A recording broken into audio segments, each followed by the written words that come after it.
उदाहरण सहित आपको जब नंबर आए तो बोल देना, और हमें पता है आपका नंबर भी नहीं आएगा आपकी पार्टी ना। अध्यक्ष जी डिस्टर्ब ना करिए। सभापति महोदय, मेरा टाइम इसमें काउंट नहीं होगा। आप इधर, अरे यार, इसे जीता है तो ज्यादा ना बोलो, मालूम है कितने बड़े तीरंदाज हो। इधर अरे छोड़िए यार, अबे कोई नोटिस नहीं लेता तुम्हें, छोड़ो, कोई नोटिस नहीं लेगा तुम्हें। महोदय, मुझे कहने में कोई संकोच नहीं, ये जो बीजेपी की एनडीए की सरकार है, ये सरकार पूरी तरह से गरीब विरोधी, किसान विरोधी, नौजवान विरोधी, बुनकर विरोधी, छात्र विरोधी, दलित विरोधी, पिछड़ा विरोधी, मजदूर विरोधी, जितनी भी अगर उपाधियां दी जाएंगी सभापति महोदय वो कम है। और मैं कोई राजनीतिक भाषण नहीं दे रहा हूं, मैं उदाहरण सहित आपको जब नंबर आए तो बोल देना, और हमें पता है आपका नंबर भी नहीं आएगा आपकी पार्टी में, ये भी पता है हमें। सभापति महोदय, श्रद्धेय नेताजी ने हमेशा कहा है कि चुनाव में या जनता के बीच किया हुआ वादा अगर आप पूरा नहीं करते हैं तो वो भी एक सबसे बड़ा भ्रष्टाचार है, और उस भ्रष्टाचार में अगर किसी ने वर्ल्ड रिकॉर्ड बनाया है तो बीजेपी की और एनडीए की सरकार ने बनाया है। सभापति महोदय, 2014 के चुनाव के समय प्रधानमंत्री जी ने वादे किए कि 2 करोड़ रोजगार हर साल मिलेंगे। स्वामीनाथन जी, जिनको भारत रत्न दिया है, सरकार को मैं धन्यवाद देता हूं, लेकिन वो धन्यवाद अधूरा है जब तक उनकी सिफारिशों को नहीं मानते हो। 2007-8 से लगातार मांग चल रही है देश में कि स्वामीनाथन जी की जो सिफारिश है किसानों को 1.5 गुना समर्थन मूल्य देने का, एमएसपी की गारंटी देने का, कानूनी हक और अधिकार देने का, उस गारंटी को आज तक नहीं माना, स्वामीनाथन जी को आज तक नहीं माना। अध्यक्ष जी डिस्टर्ब ना करिए। सभापति महोदय, मेरा टाइम इसमें काउंट नहीं होगा। आप इधर, अरे यार, इसे जीता है तो ज्यादा ना बोलो, मालूम है कितने बड़े तीरंदाज हो। इधर चलो। स्वामीनाथन जी की आपने नहीं मानी, एमएसपी आपने लागू नहीं की। कितनी बढ़िया बातें कि खाद पे हम सब्सिडी बढ़ा रहे हैं, पहले 50 किलो को 45 किलो, फिर 45 किलो को 40 किलो, और मुझे लगता है कि एक तीसरा कार्यकाल पूरे होते होते केवल 10 ही किलो बचेगा खाद के कट्टे में, इससे ज्यादा नहीं बचेगा। मंडी एक नहीं बनाई, आत्महत्या इतनी कर रहे हैं किसान, और किसान अगर अपनी एमएसपी की मांग करते हैं, हजारों किसान यहीं दिल्ली की सीमा पर मारे जाते हैं, और आप सोचते हो कि आपकी बात को कोई समझेगा नहीं। सभापति महोदय, नौजवानों को कितना गुमराह किया गया। नौजवानों से कह दिया गया हर साल 2 करोड़ रोजगार। मैं आज सवाल पूछता हूं अपने नौजवानों की ओर से, बताएं भारतीय जनता पार्टी के लोग, सरकार में बैठे लोग, 10 साल आपने राज कर लिया है, आखिर 20 करोड़ नौजवानों को रोजगार कहां है? अरे छोड़िए यार, अबे कोई नोटिस नहीं लेता तुम्हें, छोड़ो, कोई नोटिस नहीं लेगा तुम्हें। 20 करोड़ नौजवान के रोजगार का हिसाब कहां है? आज 11वें बजट में जब याद आई तो वो भी ट्रेनिंग की बात करते हो। मैं कहना चाहता हूं आईआईएम, आईआईटी के नौजवानों को रोजगार नहीं दे पा रहे हो। आप सोच रहे हो इंटर्नशिप के इस छोटे से शगुफे से नौजवान खुश होंगे? देश के नौजवान खुश होने वाले नहीं है। सभापति महोदय, शिक्षा के मसले पर लगातार बजट घटाया जा रहा है, लगातार सरकारी शिक्षा कम की जा रही है, और ये बीजेपी की सरकार की लगातार प्रयास है कि नौजवान शिक्षित होंगे तो सवाल पूछेंगे। देश की जेएनयू से लेके, बीएचयू से लेके, एमयू से लेके जितने बड़े संस्थान हैं, सारे संस्थानों को बर्बाद कर दिया है। एक भी दलित, एक भी पिछड़े, कहीं आपका वाइस चांसलर नहीं है।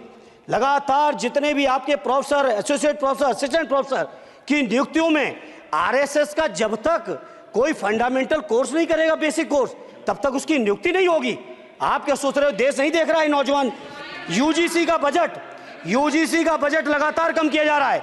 मेरा खुला आरोप है इस सरकार पर कि ये सरकार शिक्षा को प्राइवेट करके, शिक्षा को मुट्ठी भर उद्योगपतियों के हाथों में देके, शिक्षा को चुनिंदा लोगों के हाथ में देके, देश के 140 करोड़, जिसमें मैं समझता हूं 90% लोग गरीब हैं, उन गरीबों के हाथों से शिक्षा को छीनने का ये जो आपकी सरकार षड्यंत्र कर रही है, इसके लिए हम लोग इस मौके पे विरोध करते हैं। लगातार फीस बढ़ा रहे हैं, शिक्षकों की कमी है, रोजगार आप दे नहीं पा रहे हो, सामाजिक असमानता, सभापति महोदय 2014 में जिस समय सरकार बनी थी एनडीए की, उस समय देश की जितनी भी जो आर्थिक चीजें थी, जो वेल्थ थी, उसमें पिछड़ों की हैसियत 17% थी, 17%, और आज 10 साल की एनडीए की सरकार के बाद पिछड़ों की आर्थिक हैसियत हो गई है केवल 9%। मैं कहना चाहता हूं चुनौती के साथ, वित्त मंत्री अपने जवाब में बता दें, अनुसूचित जनजाति का एक भी व्यक्ति देश में अरबपति हो तो बता दो, एक भी अरबपति हो तो बता दो, एक भी दलित को अरबपति आपने बना दिया हो तो बता दो, एक भी पिछड़े को बना दिया हो तो बता दो। आप जवाब में दे देना, आप डेटा दे देना, आप डेटा दे देना, हमारी दबाव नहीं रुकेगी। सभापति महोदय, जब बीजेपी की सरकार, जब बीजेपी के लोग विपक्ष में रहे तो ओपीएस की बातें किए।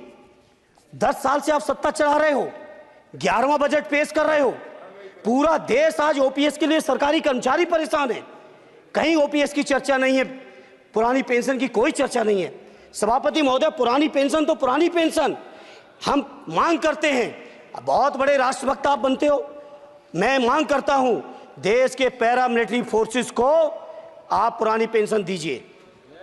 मैं मांग करता हूं, आप राष्ट्रभक्त हैं ना, सीमा में जो सुरक्षा कर रहे हैं, जो शहादत झेल रहे हैं, मेरी मांग है कि आप उनकी ओपीएस दीजिए, वो आप ओपीएस नहीं दे पाओगे। इसी तरह से सभापति महोदय, देश के अंदर बहुत से ऐसे संविदा कर्मचारी, एक से एक बढ़िया फार्मूला, अब कानूनन मंडल आयोग लागू हो गया तो कैसे पिछड़े और दलितों को रोकें, तो संविदा कर्मी की प्राइवेट कंपनी, प्राइवेट आपने आउटसोर्सिंग कर दी। आउटसोर्सिंग के कारण से देश के सारे दलित, सारे पिछड़े, सारे आदिवासी आपकी सेवाओं से बाहर हो गए, उनके पास कोई कानूनी हक नहीं। तो ये जो आरक्षण को खत्म करने के तरह तरह के जो आप लोग षड्यंत्र अपना रहे हो, इस षड्यंत्रों को देश का जनमानस पूरी तरह से जान भी चुका है, पहचान भी चुका है, और इसीलिए उत्तर प्रदेश से तो आपको कर ही दिया है बाहर, देश से भी बाहर जल्दी करेंगे और हमारे साथी मिलकर दूसरे प्रांतों से भी बाहर करेंगे। इसी तरह सभापति महोदय, हम मांग करते हैं, आप सोचिए उत्तर प्रदेश अकेले के अंदर, देश के हालात मुझे नहीं पता और बदतर होंगे, अकेले उत्तर प्रदेश में 1000 से ज्यादा शिक्षा मित्र आत्महत्या कर चुके। सभापति महोदय, कोई सरकार के कान पे जू नहीं रेंग रही है, किसान आत्महत्या कर रहे हैं, इन्हें कोई मतलब नहीं, अनुदेशकों को तनख्वाह नहीं मिल रही है समय से, कोई मतलब नहीं, आंगनबाड़ी महिलाएं परेशान हैं, इनको कोई मतलब नहीं। सभापति महोदय, आपकी आशा बहुएं, आपकी ये रसोईया महिलाएं, आपकी आंगनबाड़ी, पंचायत सहायक, रोजगार सेवक, मैं समझता हूं सभापति महोदय यहां बैठे हर सदस्य के पास इनके क्षेत्रों का ये डेलीगेशन जरूर मिलता होगा और मांग करता होगा कि कम से कम हमारा मानदेय बढ़ाया जाए, हमें स्थायी किया जाए। सभापति महोदय, इसके लिए सभापति महोदय, मेरी पार्टी के किसी भी मेंबर से हम नंबर कम कर लेंगे, टाइम, मेरा टाइम बढ़ा दीजिए, बढ़ा दीजिए, कोई भी मेंबर हमारे लिए दे देंगे टाइम। इसलिए सभापति महोदय, इन सभी समस्याओं के लिए मैं आपसे कहना चाहता हूं कि इनका समाधान करिए, और नहीं समाधान करेंगे तो अभी तो बैसाखी पे बन गए, बिहार और आंध्रा को पैकेज देखे फिर देश में कितने राज्यों को पैकेज दे पाओगे। अरे वित्त मंत्री जी, उत्तर प्रदेश से आते हो, इतना भी हक नहीं कि पूरे बजट भाषण में एक बार उत्तर प्रदेश का नाम आ जाता।